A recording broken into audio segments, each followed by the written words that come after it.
Magandang buhay sa lahat! Welcome back dito sa aking Mathematics Tagalog tutorial. Sa video na ito ay ipapaliwanag ko sa inyo about adding radicals. So, paano nga po ba mag-add? So, we have this example.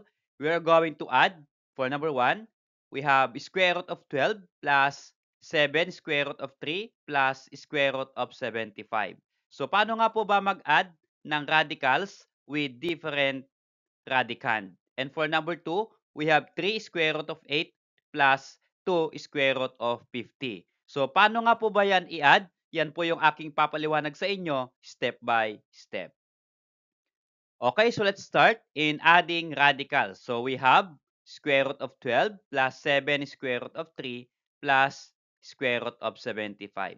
So, sa rule in adding radicals, we can only add radicals with different radicand. So, pare-pareho po yung radicand. But in this case, yung radicand po natin ay 12, 3, at 75.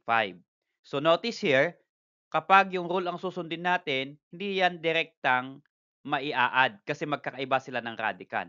So, ang gagawin natin ay isi-simplify natin yung radicals na ito para magkakapareho sila ng radicand so that we can add. So, paano nga po ba? Simplify natin itong square root of 12. Yung 12 po ay mayroon siyang factor na perfect square. So, ipa-factor natin yung 12. So, this will become, ganito lang po yan, 4 times 3. Factors po ng 12. So, 4 times 3 is 12. And then, plus, the next radical ay 7 square root of 3. So, yung 3 ay walang factor na perfect square. Ang factor lang po ng 3 ay 1 and itself. So hindi na po pwedeng i-simplify ito. So, we just copy 7 square root of 3. Then next plus, how about square root of 75? Ito pong 75. Meron po ba siyang factors or factor na perfect square? So, meron po. Ang factor po ng 75 ay 25 times 3. So, 25 times 3 is 75. Okay, so isi-simplify natin. Ilalabas natin yung perfect square, itong 4 at itong 25. So, unahin natin itong 4 square root of 3. So, yung 4 ay perfect square. Kukuha natin yung kanyang square root. Ano ang square root ng 4? Ang square root ng 4 ay 2. So, ilalabas na po natin. So, kapag nilabas natin yung 4, magiging 2 kasi kinuha natin yung kanyang square root. At itong 3 na ito ay hindi po siya perfect square. Yan po yung may iwan dito sa loob ng radicals as radicand natin. Kaya yan po ay magiging square root of 3. Okay. So, nailabas natin yung 4. Square root of 4 ay 2. Nasa labas na siya. Okay. So, ang matitira doon sa loob ay 3. Then, ito, 7 square root of 3. Again, di natin pwedeng simplify yan. So, we just copy plus 7 square root of 3. Plus, yung pangatlong radical ay 25 times 3. So, 25 is perfect square. So, ilalabas din natin ito kasi perfect square siya. Square root ng 25 ay 5. Okay? At ang matitira sa loob ay yung 3 na lang. Kaya, square root of 3. So, notice here, 2 square root of 3 plus 7 square root of 3 plus 5 square root of 3. Notice here, tingnan natin, yung radicand po nila ay pare-pareho ng 3. So, therefore, we can add the 3 radicals. Okay? So, paano nga po ba mag-add? Ang gagawin lang natin, kokopyahin lang natin or ia-add lang natin, rather, ia-add natin yung numerical part. So, 2 plus 7 plus 5. Okay? So, 2 plus 7 plus 5. And then, saka natin kokopyahin yung square root part. Okay? 2 plus 7 plus 5 is equal to 14. And then, yung radical part is square root of 3. So, 14 square root of 3, yan na po yung sum ng tatlong radicals na ito. Okay, so how about this number 2 example? So we have 3 square root of 8 plus 2 square root of 50. So kanina, wala pong whole number na nasa unahan yung inad natin. So this case, meron po tayong whole number. Ano po? Ito po yung numerical coefficient ng radical symbol natin. So 3 square root of 8 at 2 square root of 50. Again, hindi natin pwedeng i-add kaagad itong dalawang radicals kasi ang radicand ay 8 at 50. Kailangan i-simplify natin at tignan natin kung magkakapareho yung kanilang radicand. So, unahin natin itong 3 square root of 8. Okay?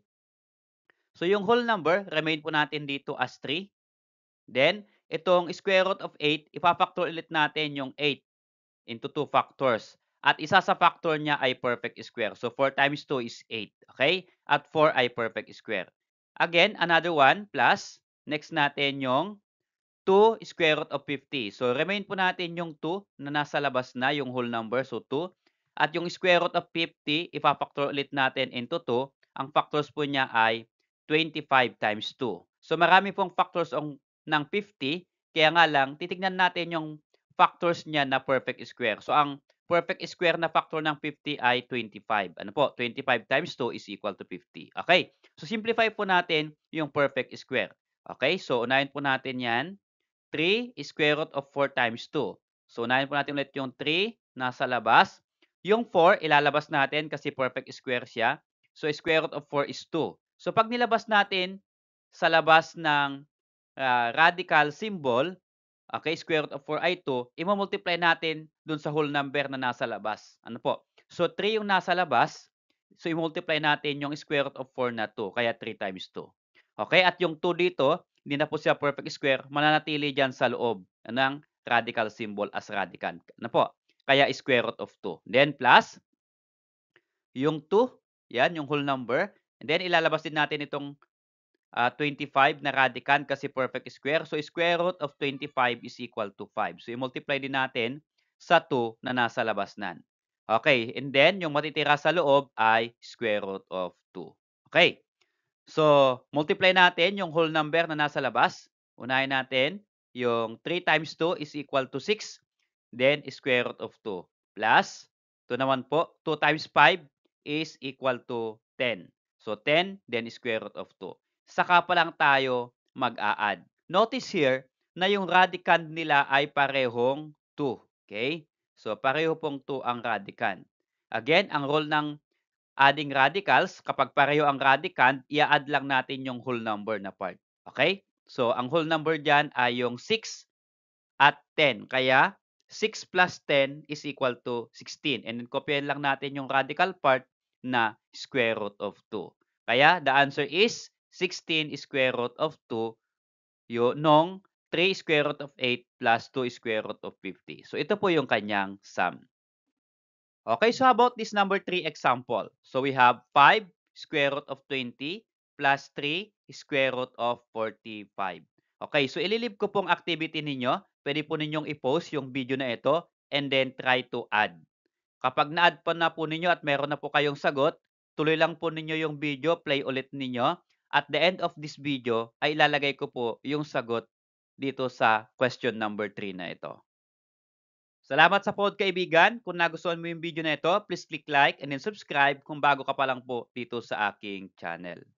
Okay, so ito po yung complete computation ng number 3 question. 5 square root of 20 plus 3 square root of 45. So ang final answer po natin dito ay 19 square root of 5. Kung tama po yung iyong sagot, congratulations. Kung hindi naman, try mo ulit na balikan yung video, replay mo ulit, pag-aralan ulit, at check ko, masusundan mo na yung steps in adding radicals. Ito po yung aking reference sa video na ito.